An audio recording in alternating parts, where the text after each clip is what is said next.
અને હવે અન્ય સમાચાર વિશે વાત કરીએ તો નેપાળમાં ઓલી સરકાર વિરુદ્ધ રિવોલ્યુશન શરૂ થયું છે। મૈતીઘર, કાઠમાંડુ અને અન્ય ટોચના શહેરોમાંથી હજારોની સંખ્યામાં યુવાનો રસ્તા ઉપર ઉતર્યા છે। ભ્રષ્ટાચાર અને સરકારના સોશિયલ મીડિયા પર અંકુશનો વિરોધ કરતા રેલી યોજી રહ્યા છે।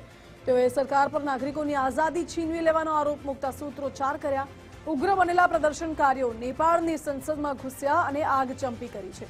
પોલીસે સ્થિતિને કાબૂમાં લેવા ફાયરિંગ કર્યું છે, જેમાં એકનું મોત થયું છે, 80થી વધુ લોકો ઈજાગ્રસ્ત થયા છે અને પરિસ્થિતિ વધુ વણસતા કાઠમાંડુમાં કર્ફ્યુ લાગુ કરવામાં આવ્યું છે।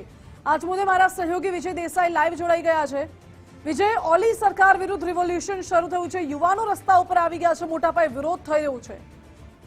બિલકુલ, અત્યારે નેપાળની અંદર સમગ્ર દેશભરમાં યુવાનોનું વિરોધ પ્રદર્શન ફાટ્યું છે, જેને જેન ઝેડ રિવોલ્યુશન એટલે કે જનરેશન ઝેડનું રિવોલ્યુશન કહેવામાં આવી રહ્યું છે, જેની અંદર તમામ જે પ્રદર્શનકારીઓ છે તે તમામ મોટાભાગના વિદ્યાર્થીઓ, એક્ટિવિસ્ટ સામેલ છે કે જેમની ઉંમર માત્ર 28 વર્ષ સુધીની છે।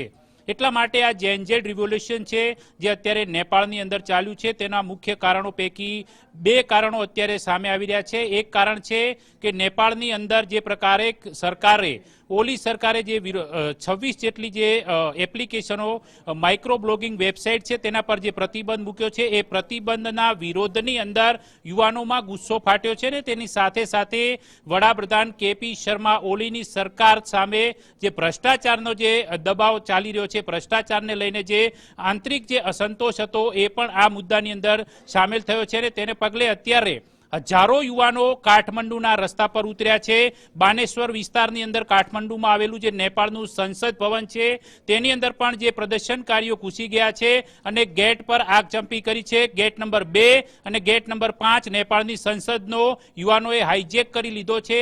જે પ્રકારની પરિસ્થિતિ અફઘાનિસ્તાનના કાબુલની અંદર જોવા મળી હતી તાલિબાન શાસન વખતે, એ જ પ્રકારની પરિસ્થિતિ અત્યારે નેપાળમાં પણ જોવા મળી રહી છે। બાંગ્લાદેશ જેવી પરિસ્થિતિનું નિર્માણ થયું છે। તો બીજી તરફ આ પ્રદર્શનકારીઓને રોકવા માટે નેપાળની અંદર દેખો ત્યાં ઠારના આદેશ અપાયા છે। કાઠમંડુની અંદર રાતના 10 વાગ્યા સુધી કર્ફ્યુ લાગુ કરી દેવામાં આવ્યો છે, સેનાને ઉતારી દેવામાં આવી છે। તેમ છતાં આ જે પ્રદર્શનકારીઓ છે તે હટી રહ્યા નથી। આ ઉપરાંત ન માત્ર કાઠમંડુ પરંતુ એ સિવાય ચિતવન, પોખરા, ભરતપુર, વિરાટનગર આ શહેરો છે ત્યાં પણ અત્યારે મોટા પ્રમાણની અંદર પ્રદર્શનો થઈ રહ્યા છે કે જ્યાં લોકો એટલે ખાસ કરીને યુવાનો જે 28 વર્ષની વયના છે તે રસ્તા ઉપર ઉતરી આવ્યા છે।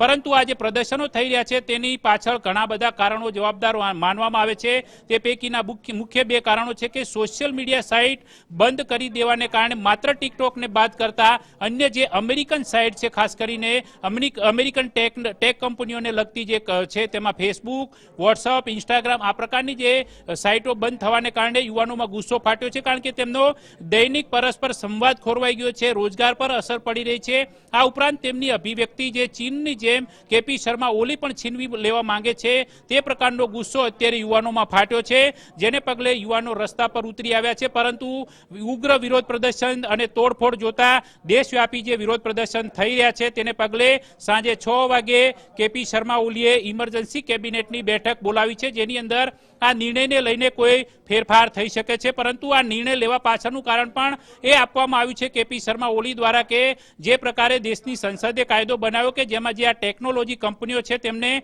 દેશની અંદર એટલે કે નેપાળની અંદર તેમની નોંધણી કરાવી ફરજિયાત છે। આ ઉપરાંત નોંધણી કર્યા બાદ તેમનો એક કાયમી જે અધિકારી છે તેની નિયુક્તિ કરવી પડે, જેના કારણે કોઈ પણ સમસ્યા હોય તો એનો ઉકેલ તે લાવી શકે। આ નિયમને લઈને જ્યારે સુપ્રીમ કોર્ટે પણ ગત અઠવાડિયા પહેલા એક નિર્દેશ આપ્યો હતો કે નોંધણી કરવી આવશ્યક છે ને તેને જ આધાર બનાવીને જે 26 એપ્લિકેશન પર 26 જેટલી સાઇટ પર પ્રતિબંધ મૂક્યો અને ત્યારબાદથી આ જે ગુસ્સો છે લોકોમાં ફેલાયો હતો એ ગુસ્સો હવે રસ્તા પર આવી ગયો છે। હવે ઓલી સરકાર સામે સંકટ પેદા થયું છે, કારણ કે રાજનીતિક સ્તરે જોઈએ તો કેપી શર્મા ઓલી ગઠબંધનમાં ચાલી રહ્યા છે, તો આ અરસાની અંદર વિપક્ષના નેતાઓ પણ હવે યુવાનોની સાથે આવ્યા છે અને આ જે પ્રતિબંધો છે તેને તાત્કાલિક હટાવવાની માંગ કરી રહ્યા છે। પરંતુ જોવાનું એ રહેશે, કારણ કે આની પાછળ હવે પડદા પાછળ ચીન અને અમેરિકા આ બે દેશની જે કંપનીઓ છે એ કંપનીઓ પણ જવાબદાર હોવાનું યુવાનોની અંદર ચર્ચાઈ રહ્યું છે, કારણ કે માત્ર ટિકટોક છે એ નેપાળમાં હાલ ચાલુ છે અને બાકીની તમામ જે અમેરિકન કંપનીઓની જે સાઇટો છે એ બંધ છે। એના કારણે હવે આ આંતરરાષ્ટ્રીય સ્તરે આખો મુદ્દો ગુજે તો નવાઈ નહીં, પરંતુ 6 વાગ્યા બાદ સરકાર શું નિર્ણય કરે છે તેના પર પણ નજર રહેલી છે। જી વિજય, આભાર આપનો।